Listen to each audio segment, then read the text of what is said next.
Good evening. This is Orson Welles. This is your radio almanac. Our astrology department says the moon is in Sagittarius, which controls the hips and thighs. This should be a great night at the Palladium. We've just got time before the show starts for a health hint from our home physician. There are 2 cures for hiccups. 1, frighten the patient. 2, take his bottle away.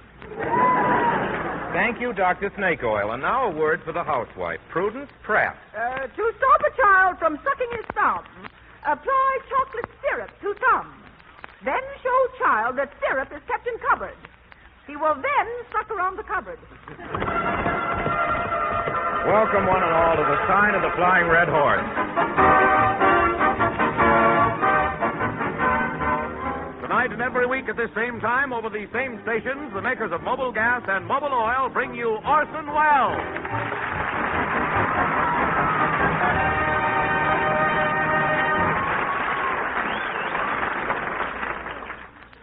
Hello? Orson Welles speaking. Oh, darling. Where are you? What? What? Why didn't you tell me? Oh, at what time? Gee. 10:23 this morning. Really? 8.5 pounds. Darling, I'm the happiest man in the world. I'll be home as soon as the program's over. Where's my secretary, Miss Grimmett? Yes? Bundle from heaven. Did you hear that? Yes, I did, Mr. Wells. Does that mean... Yes, finally got my laundry back. Well, Miss Grimmett, what's the first business for the day? The man is waiting for you from the reducing salon. And also... That French, Mathieu, will you please tell me, Miss Grimmett, why you hired that man to give me reducing treatments? I don't often repeat it, but it has been said that Wells has a figure to brag about. Yes, and what Wells brags about, drags about.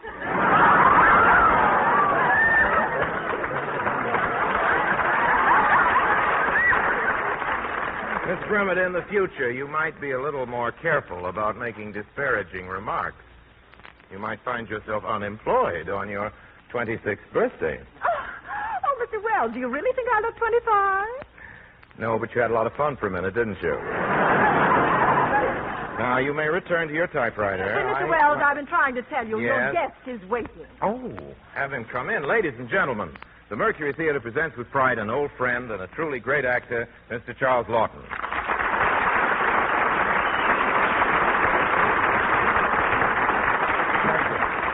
Orson, I know I promised to be a guest, but my mind isn't in it. Oh? You must help me out with the problem I've got.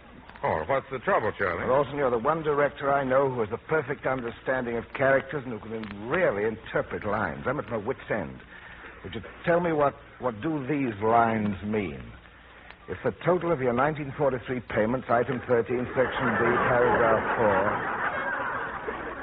4, is larger than your fiduciary income, and the earned income credit minus your fiduciary...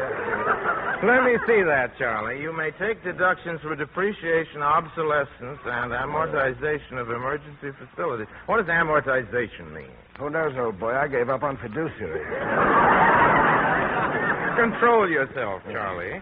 Now, here's something we can all understand. A married person living with husband or wife, if only one return or a joint return is filed, or head of a family, 40% plus 2% for each dependent of line 4, but not more than $1,000. Plus 100% of each dependent. Stick 'em up, Dick Tracy. I got you covered. How does that get in there? Look what I found, an explanation of amortization. Oh, really? What does it say? Amortization is a fiduciary. It's driving me mad. I've been working on it for weeks. I've worn myself down to a shadow. Yes, but that shadow still covers quite a lot of ground.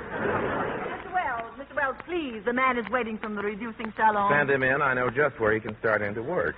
Bonjour, bonjour, bonjour, bonjour, bonjour, Monsieur Wells. You're ready for the reducing treatment, huh?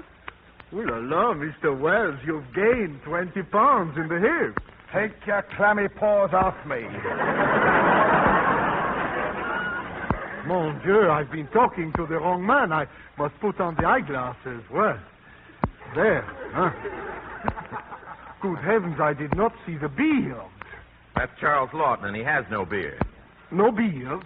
Oh, damn this fuzz on my eyeglasses. There.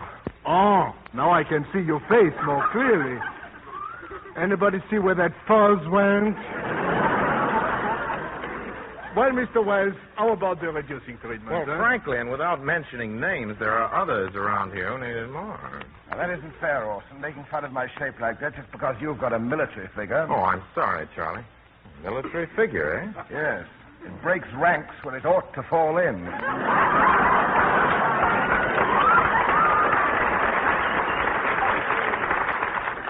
Oh, monsieur, why do you gentlemen argue? Such great Shakespearean actors. Oh, thank you. He was thank looking at me. I have but to look at you, gentlemen, and I am reminded of those wonderful lines of Shakespeare. you. Really? What line? Ah, that this too solid flesh should melt. I won't have you talking this way about my friend, Mr. Laughton. He was looking at you. Come, gentlemen, my time is valuable.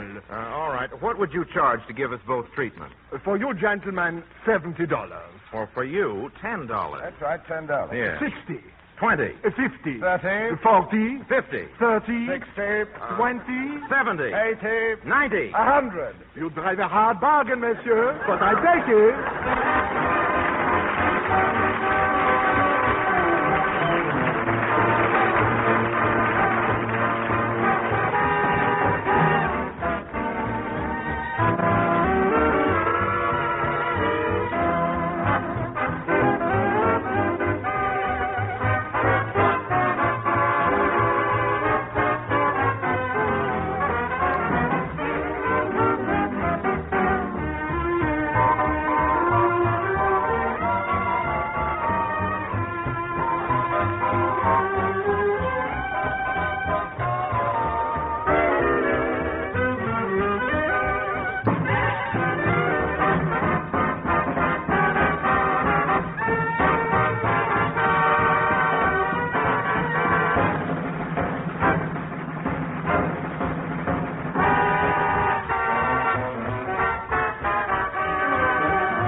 That was Lud Gluskin and his court of missing hairs playing I'll Get By. And here's John McIntyre to tell you how to get by with your old automobile. Folks, which one of these motorists are you? Said one, so my car is on the fritz. So what? I'm getting me a brand new buggy any day now. Said the other, pleasant dreams, boy. How you kid yourself. There'll be no new cars on the market for a long, long time. That second motorist is right, folks. Latest predictions are it will be at least 2 years after victory before you can expect a brand new car. My point is you've got to make your old car last. And it can last if you change oil regularly and keep your crankcase filled up full with fresh, clean Mobil oil. These days your speeds are low, your trips are short. Your oil dilutes and dirties faster.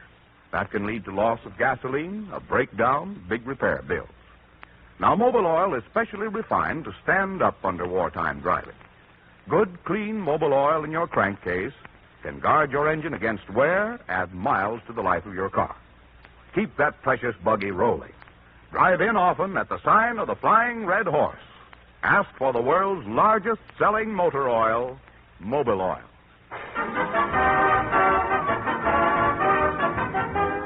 Ladies and gentlemen, we bring you now an unexpurgated biography, The Private Life of Charles Laughton.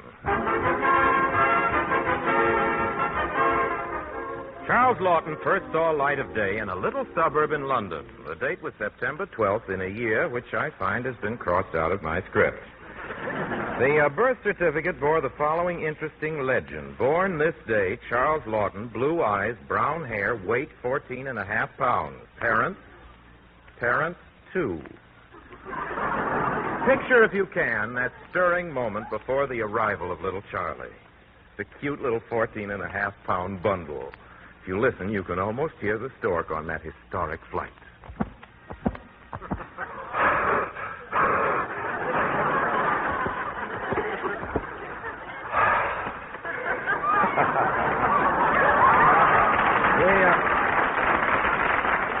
We see in our mind's eye the first meeting of mother and child. The mother looks down at little Charlie.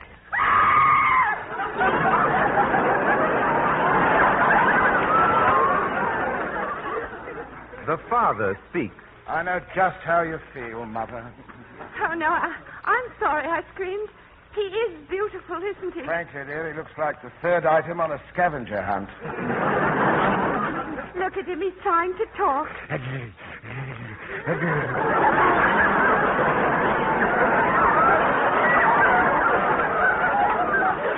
Isn't that cute? There goes my swoon club.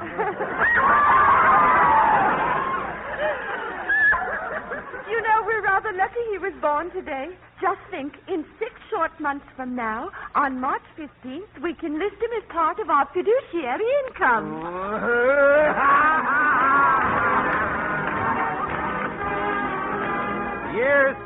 Years pass, and we find Charles Laughton as a bouncing boy of 8. We see him now at play in his backyard. A little friend approaches. Hello, Tubby. What you got? Don't call me Tubby, Chubby. Sorry, Fatso. What you got? Bar of chocolate. Want a piece? Yuck. Too late. I got it in my mouth. Stingy. Don't call me stingy. Anybody calls me stingy's got to fight. You want to fight? You want to fight? Yeah, I want to fight. All right, take your coat off. There, I got my coat off. It's much cooler that way, isn't it? Now, come on with me. I got an idea. Let's play with the girls. I don't want to. How old are you? I don't know whether I'm 7 or 8. You like kissing girls? No. You're 7.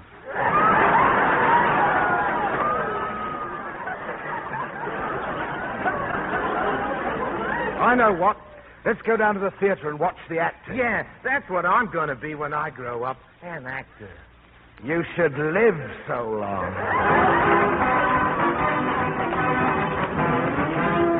Little Charles progressed rapidly, and at the age of 14 was an accomplished thespian. Who will ever forget his immortal characterization in that stirring drama, The Way of the Wanderer, the role of Touché, the courageous Sikh? Who can forget that scene? The brave Touché standing guard outside. Colonel Ruffton of the Fusiliers speaks. Men, there is one among us who may yet save the day. I speak of Touché, who stands there, just beyond the door. Men, I have seen Touché in battle against hopeless odds, fighting tooth and nail and emerging always victorious. I have seen Touché go for days without food and water. Gentlemen, your blood will run cold when he tells you the things he has seen. Let him tell you now. Touché! Touché, the courageous one. Enter! Yes, who will ever forget Charles Laughton as Touché?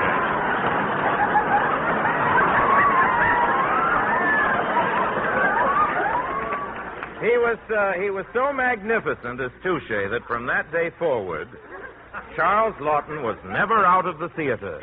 1916. Here you are, folks. Get your peanuts, popcorn, crackers there.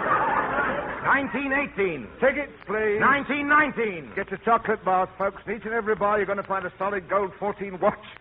Jeweled watch.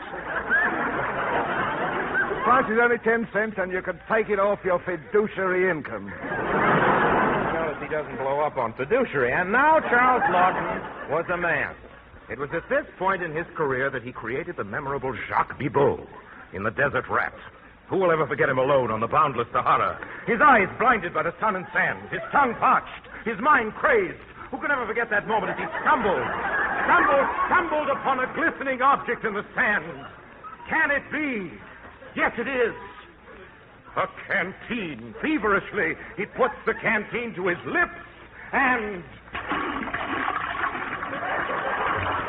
Who will ever forget Charles Laughton as Jacques Bibot? You know, Orson, it just occurred to me that for a sketch depicting the story of my life, I'm in it pretty seldom. Wait, Charlie. Your big scene comes now. Who among us does not remember that stirring moment in Mutiny on the Bounty? Really? The hate-drugged Captain Bligh, stalking the deck above, the men plotting below. As sure as my name is Christian men, I tell you that our manhood gives us only one recourse. Would you be slaves, chained, spat upon, flogged by a madman? I say to you this, comrades, there is but one thing for us to do. A dark night, a sudden push, a splash. Mr. Christian, sir, he's coming. Let him come, I fear him not. He's here, Mr. Christian. He's at the door. Let him enter. We shall see now who is to be master of the ship. What a scene that was.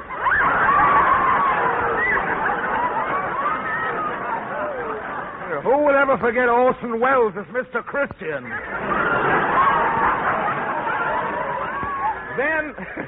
Then for Charles Laughton, triumph mounted upon triumph. When do I get to play my big scene? Right now. Finally, at the peak of his career, Charles Laughton was awarded a coveted assignment on that radio program which is every intellectual's ambition. Mr. Fadiman speaks. Gentlemen, here is a question submitted by Mr. O. Wells of Beverly Hills, California. The question is, what is a fiduciary? Mr. Laughton has his hand up. Good heavens, there's a gun in it.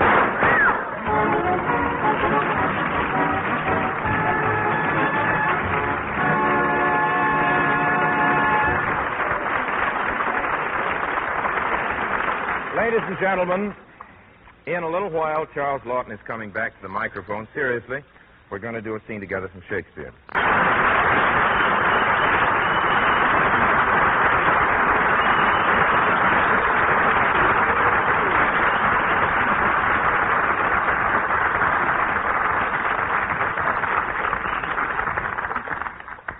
This being the Ides of March, your radio almanac brings you now a scene from Shakespeare's Julius Caesar, with Charles Laughton as Cassius and your obedient servant as Brutus.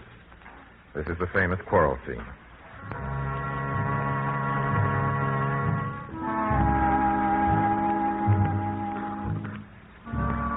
The wars which followed the assassination of Caesar have not yet turned against Brutus and Cassius. But things are not well for them, and their disagreements have almost ended their old friendship. It is dusk.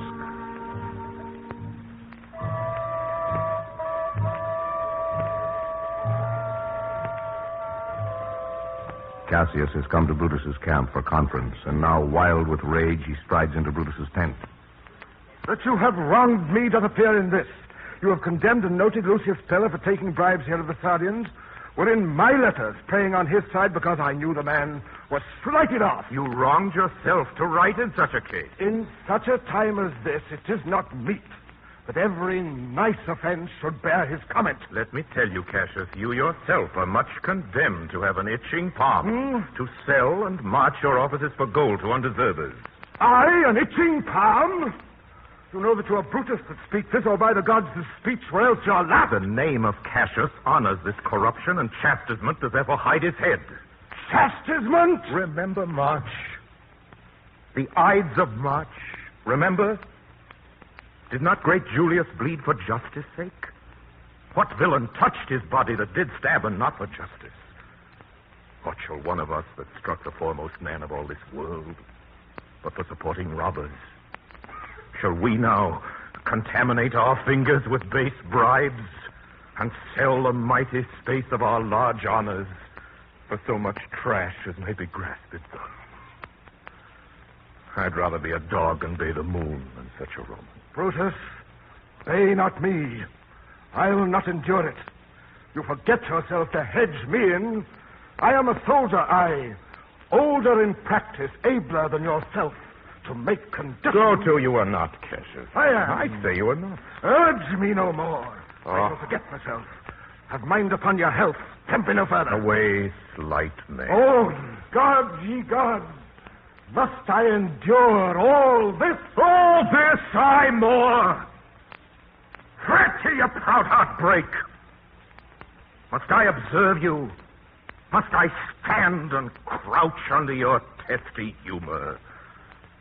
By the gods, you shall digest the venom of your spleen, though it do split you. For from this day forth, I'll use you for my mirth, yea, for my laughter when you are wifeish. Is it come to this? You say you're a better soldier. Let it appear so. Make your vaunting true, and it shall please me well. For mine own part, I shall be glad to learn of noble men. You wrong me every way. You wrong me, Brutus. I said an elder soldier, not a better. Did I say better? You did, I cannot. When Caesar lived, he durst not thus have moved me. Peace, you durst not so have tempted him. I durst not? No.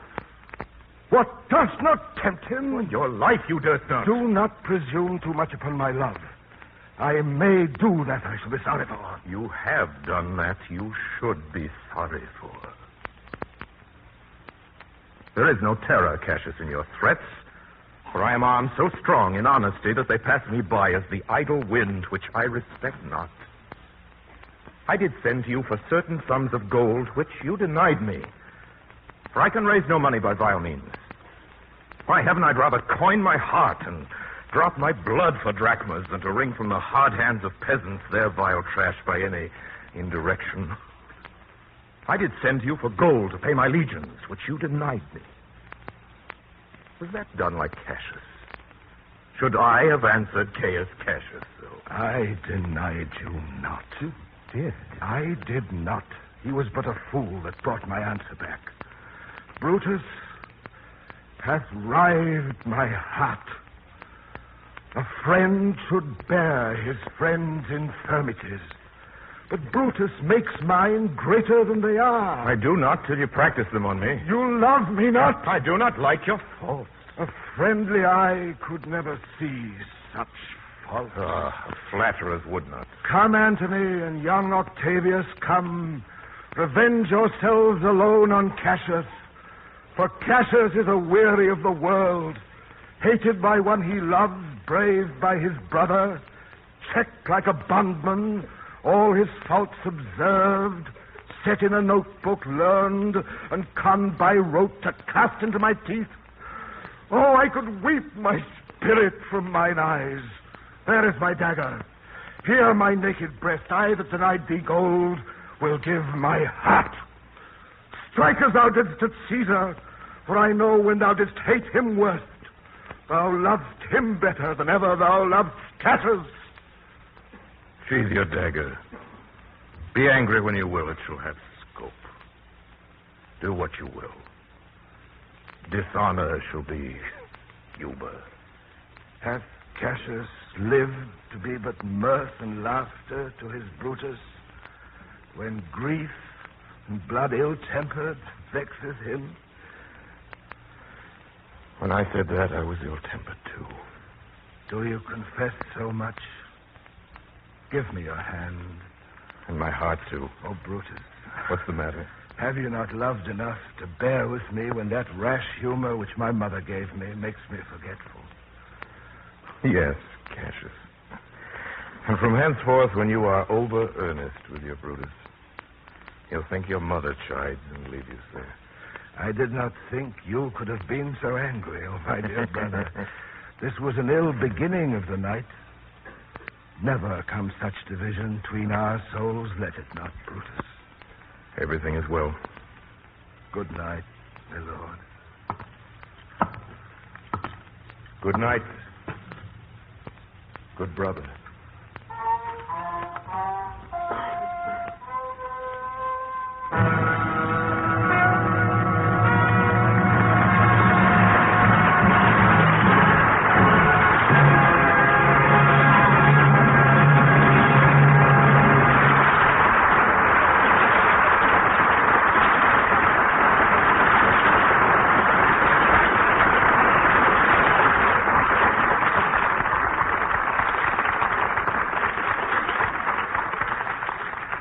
Some say coupon, some say coupon. But whatever they call that precious piece of paper in their gas ration book, the smartest motorists of all say mobile gas. When you redeem your coupon for this proven gasoline, you get the miles. And now with the new OPA order reducing even more the supply of available gasoline, it's more important than ever that motorists turn to mobile gas. Mobile gas in 1944 is giving all the miles it gave in peacetime. Now, that's a powerful statement. You get every wartime mile it's possible to give you when you get mobile gas. City drivers, country drivers praise this gasoline and pass their coupons. Salesmen, war plant workers all say mobile gas for mine. How about you? Why not change today to America's favorite gasoline? There's a friendly fellow waiting to pump it in your tank, your mobile gas dealer. You'll find him at the sign of the Flying Red Horse. Drive in soon. Because these days you want miles, and that means you want mobile gas. Thank you, John McIntyre. Time to say goodnight now, everybody. Please join us again next Wednesday. Until then, my sponsors, the makers of mobile gas and mobile oil, and all of us in the Mercury Theater, remain as always obediently yours.